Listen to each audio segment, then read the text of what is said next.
সিলেট বাংলাদেশের উত্তর পূর্বাঞ্চলে মেঘালয়ের কোলগেসা প্রকৃতির এক টুকরো স্বর্গের নাম, যেখানে রয়েছে ভোলাগঞ্জ, সাদা পাথর, মালিনীছড়া চা বাগান ও উৎমাছড়া সহ বিভিন্ন পর্যটক স্থান। আজকে আপনাদের এই ভিডিওটিতে দেখাবো একই দিনে 3টে স্পট কিভাবে ঘুরে দেখবেন, কোথায় খাবার খাবেন, একই দিনে ঘুরতে কত টাকা বা খরচ হবে। আজকের এই ভিডিওটিতে খুঁটিনাটি সবকিছু তুলে ধরবো আপনাদের কাছে। সাথে আছি আমি সুজন শেখ। ঢাকা অথবা বাংলাদেশের যে কোনো প্রান্ত থেকে সিলেট রুটে বাসে করে সিলেট শহরে পৌঁছে যেতে পারবেন। আজকে আমাদের গন্তব্য ঢাকা কমলাপুর রেল স্টেশন থেকে। রাতে ঢাকা থেকে সিলেটের উদ্দেশ্যে একটি মাত্র ট্রেন ছেড়ে যায়। যেহেতু 10 দিন আগে থেকে অনলাইনে আমরা টিকিট কনফার্ম করে রেখেছি, সেক্ষেত্রে আমাদের ট্রেন ছেড়ে যাবে রাত 10টায়। Good morning Sylhet. এই মুহূর্তে আমি এখন আছি সিলেট রেল স্টেশনের এখানে। ঢাকা কমলাপুর রেল স্টেশন থেকে রাত 10টায় উপবন এক্সপ্রেস ছেড়ে যায় সিলেটের উদ্দেশ্যে।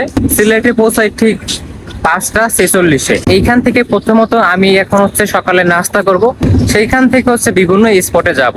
সিলেট রেল স্টেশন এবং কদমতলী বাস স্ট্যান্ডের খুব কাছেই রয়েছে পানসি রেস্টুরেন্ট। সকালের নাস্তা আমরা এখান থেকেই সেরে ফেললাম। একটি খিচুড়ি নিয়েছি, আমাদের কাছ থেকে রেখেছে 70 টাকা। সাথে নিয়েছি একটি চার দাম রেখেছে 25 টাকা। টোটাল সব মিলিয়ে আমাদের সকালের নাস্তা পড়ছে জনপ্রতি 95 টাকা। পানসি রেস্টুরেন্ট থেকে সকালের নাস্তা করে আমরা চলে যাচ্ছি মালিনীছড়া চা বাগানের উদ্দেশ্যে। অনেক সকাল হওয়ার কারণে অনেক সিএনজি বা অটো আমরা এখন পর্যন্ত পাই নাই, তাই রিজার্ভ করে একটি অটোতে করে আমরা চলে যাচ্ছি মালিনীছড়া চা বাগানে। সেক্ষেত্রে আমাদের জনপ্রতি 200 টাকা খরচ হয়েছে। মালিনীছড়া চা বাগানে ঢোকার আগে আপনি যদি সিকিউরিটি গার্ডকে 20 থেকে 50 টাকা যদি দিতে পারেন, তাহলে আপনাকে আর গাইড নেওয়ার প্রয়োজন হবে না। ডিউটিতে থাকা সিকিউরিটি গার্ডকে মাত্র 20 টাকা দিয়ে আমি প্রবেশ করলাম মালিনীছড়া চা বাগানের ভিতরে। এই মুহূর্তে আমি এখন আছি এশিয়া মহাদেশের সর্বপ্রথম ও বৃহত্তম চা বাগান মালিনীছড়া চা বাগানের এইখানে।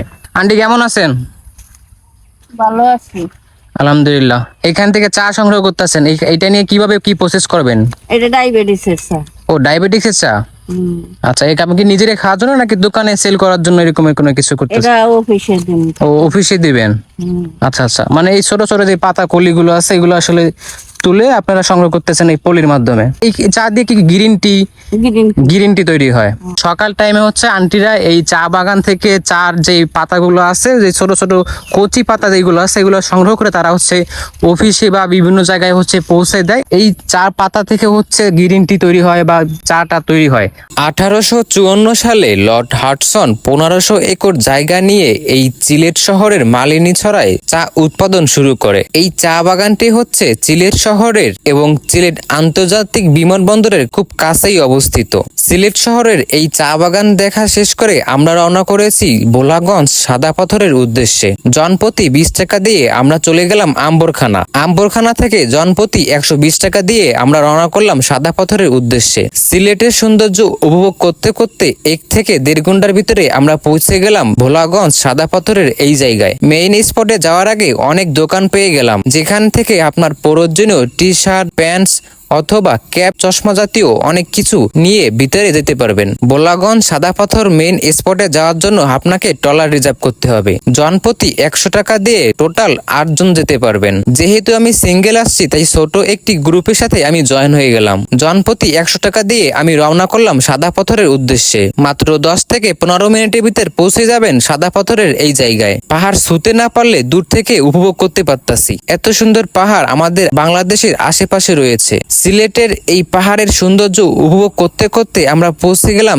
সাদা পাথরের কাছে। ট্রলার থেকে নেমে 4 থেকে 5 মিনিট হেঁটেই পেয়ে যাবেন মেইন স্পট। এইখানে ঘোড়া রয়েছে, জনপ্রতি 100 টাকা দিয়ে চাইলে ঘোড়ায় করে যেতে পারেন। যেহেতু খুব কাছাকাছি, তাই আমরা হেঁটেই ভিতরে প্রবেশ করতেছি। হেঁটে যাওয়ার পাশাপাশি আমরা দেখতে পাচ্ছি এইখানে অনেক রকমের দোকান রয়েছে, যেই দোকানগুলোতে সম্পূর্ণ ইন্ডিয়ান প্রোডাক্ট। আপনার পছন্দ মতন যে কোনো একটি প্রোডাক্ট চাইলে এখান থেকে কিনে নিতে পারেন। এইখানে যত প্রোডাক্ট দেখতে পাচ্ছেন সব ইন্ডিয়ান প্রোডাক্ট। আপনি চাইলে এখানে গোসল করতে পারবেন। গোসল করার আগে আপনার প্রয়োজনীয় জিনিসপত্র এখানে লকার আছে, চাইলে লকারে রাখতে পারবেন। সারাদিনের জন্য লকার ভাড়া রাখবে আপনার কাছে মাত্র 100 টাকা। তারই পাশাপাশি রয়েছে এইখানে বসার জন্য সুব্যবস্থা। জনপ্রতি 100 টাকা বা তার কম বেশি দিয়ে এইখানে বসতে পারবেন। আমরা বেশি লেট না করে আমরা এখানে ড্রেস চেঞ্জ করে পানিতে নেমে পড়লাম। এত সুন্দর পানি এবং পাহাড় দেখে আমরা আর বসে থাকতে পারলাম না। এইখানে এসে 4-5 জন ভাইয়ের সাথে পরিচয় হয়ে গেল। তারা খুব আন্তরিক ও ফ্রেন্ডলি। তাদের সাথে আজকে আমি সারাদিন এনজয় করলাম মনের মতো। রাইট নাও আমি এখন আছি সিলেট জেলায় ভোলাগঞ্জের সাদা পাথরের এখানে।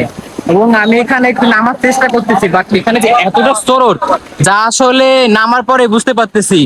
দূর থেকে বা উপর থেকে বোঝা যায় যে আসলে হালকা হালকা ভাবে পানি যাচ্ছে, কিন্তু আসলে পানির স্পিড এতটা গতি, যা আসলে বিপজ্জনক। আমাকে ঠেলে নিয়ে চলে যাচ্ছে এই জায়গায়, মানে কি বলবো আর।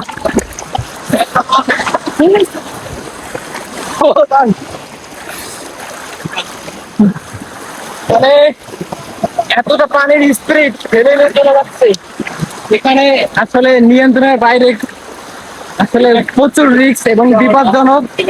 এখানে আসলে এভাবে নামা যাবে না, এবং যদি নামতে চান তাহলে আসলে অনেক দূরে যেয়ে নামতে হবে। আমার ফোনে বা ক্যামেরার মধ্যে পানি গেছে। হ্যালো, কেমন লাগতেছে সবার? খুবই ভালো লাগতেছে। বাট পানির স্পিডটা অনেক অনেক বেশি। আমরা উপর থেকে ওটা বুঝলাম পানির স্পিড কম হবে, কিন্তু আসলে নামার পরে বুঝতে পারতেছি অনেক অনেক স্পিড পানি। সিলেট জেলার সাদা পাথরে আমি এখন একেবারে লাস্ট পর্যায়ে আছি। আমার পিছে আর কোনো পর্যটক নাই, সাদা পাথরের হচ্ছে লাস্ট সীমানা। এরপরে হচ্ছে হলো ভারত, পাহাড়গুলো যেগুলো দেখা যাচ্ছে সবগুলো হচ্ছে ভারত। তবে এইখানে যে একটি মসজিদ দেখা যাচ্ছে আর একটি বাড়ি দেখা যাচ্ছে, আমি জানতাম ওই মসজিদটা হচ্ছে ইন্ডিয়ার ভিতরে পড়ছে, তবে না, ওটি আমাদের বাংলাদেশের ভিতরে পড়ছে এই মসজিদটি। তো এখানে চাইলে পর্যটকরা নামাজ পড়তে পারবে। উপরে নৌকোর সিস্টেম আছে, নৌকো নিয়ে ঘুরে ওই পাশ থেকে হচ্ছিল ওই মসজিদে নামাজ পড়তে পারবে। যেখানে পাহাড় শুরু সেখানেই বাংলাদেশ শেষ। আসলে নদী মাতৃক আমাদের বাংলাদেশ অনেক সুন্দর, বাট একটু যদি পাহাড় আমাদের বাংলাদেশে থাকতো কতই না ভালো হইতো। এই আফসোসটি আসলে রয়েই গেল। সিলেটের পাহাড় ও ভোলাগঞ্জের সাদা পাথরের সৌন্দর্য উপভোগ শেষ করে আমরা রওনা করলাম উৎমছড়া পয়েন্টে। উৎমছড়া, যেটি একটি প্রাইভেট এরিয়া, একেবারে ইন্ডিয়ার কাছেই অবস্থিত এই উৎমছড়া। আপনি যদি বর্ডার হাইকিং পছন্দ করেন তাহলে আপনার জন্য এই উৎমছড়া পারফেক্ট একটি জায়গা। উৎমছড়া এবং ভোলাগঞ্জ সাদা পাথর কোনটি সব থেকে ভালো হবে? আপনি যদি আপনার ফ্যামিলি বা প্রিয় মানুষকে নিয়ে এক সুন্দর মুহূর্ত যদি কাটাইতে চান তাহলে আপনার জন্য ভোলাগঞ্জ সাদা পাথর পারফেক্ট একটি জায়গা। এছাড়া আপনি যদি বর্ডার হাইকিং বা বন্ধুদেরকে নিয়ে একটু এনজয় করতে চান তাহলে আপনার জন্য উৎমছড়া পারফেক্ট একটি জায়গা। নিলিবিলি নিস্তব্ধ একটি জায়গা, যেখানে পর্যটক খুবই কম আসে বললে চলে। এই উৎমছড়া আসার জন্য যে রাস্তাটি রয়েছে এই রাস্তাটি মোটেও ভালো না, তাই আমার মতে ফ্যামিলিকে এইখানে না আসাই উত্তম হবে। আপনি যদি বর্ডার হাইকিং পছন্দ করেন এবং সাথে যদি বন্ধুরা থাকে তাহলে এইখানে আপনি আসতে পারেন। নিলিবিলি সময় কাটানোর জন্য পারফেক্ট একটি জায়গা হবে এই উৎমছড়া। এই উৎমছড়া পানির গর্জনটা এতটাই মনোমুগ্ধ করতেছে আমাকে, আমি আসলে দূরে থাকতে পারতাছি না। এই জন্য আমি কাছে চলে আসতেছি বারবার। যতই কাছে আসতেছি অতই আমি আবার ইন্ডিয়ার ভিতরে চলে যাচ্ছি। ইন্ডিয়ার একেবারে ভিতরে পড়ছে এই ঝুলন্ত ব্রিজটি। ওই যে আপনারা দেখতে পাচ্ছেন কাটার দাঁড় দিয়া, ব্যারাকেট দিয়া ভিতরে দাঁড় মন চাচ্ছে, বাট যাইতে পারতাছি না, কারণ এখানে যারা দায়িত্বে আছে যে কোনো সময় যে কোনো কিছু হইতে পারে আমার সাথে। এই জন্য আসলে এই রিস্কটা আমি আসলে নিতে চাচ্ছি না। আমি আসলে অবাক হয়ে যাচ্ছি, আমাদের বাংলাদেশের আশেপাশে এত সুন্দর জায়গা আছে, যতটা অবাক হচ্ছে আমি অতটাই আফসোস করতেছি। কারণ হচ্ছে আমার পিছে যে পাহাড়গুলো দেখতে পাচ্ছেন, যেখানে পাহাড় শুরু হয়েছে ওইখান থেকে বাংলাদেশ শেষ হয়েছে। আসলে আমাদের এই আফসোসটি রয়ে গেল। আমি বারে বারে বলতেছি, উৎমাছড়া এসেই সেম কথা বলতেছি। আসলে আমাদের একটু যদি আমরা একটু পাহাড় পাইতাম কত না ভালো হইতো আমাদের জন্য। মালনীছড়া চা বাগান, ভোলাগঞ্জ সাদা পাথর, তৃতীয় হচ্ছে উৎমাছড়া।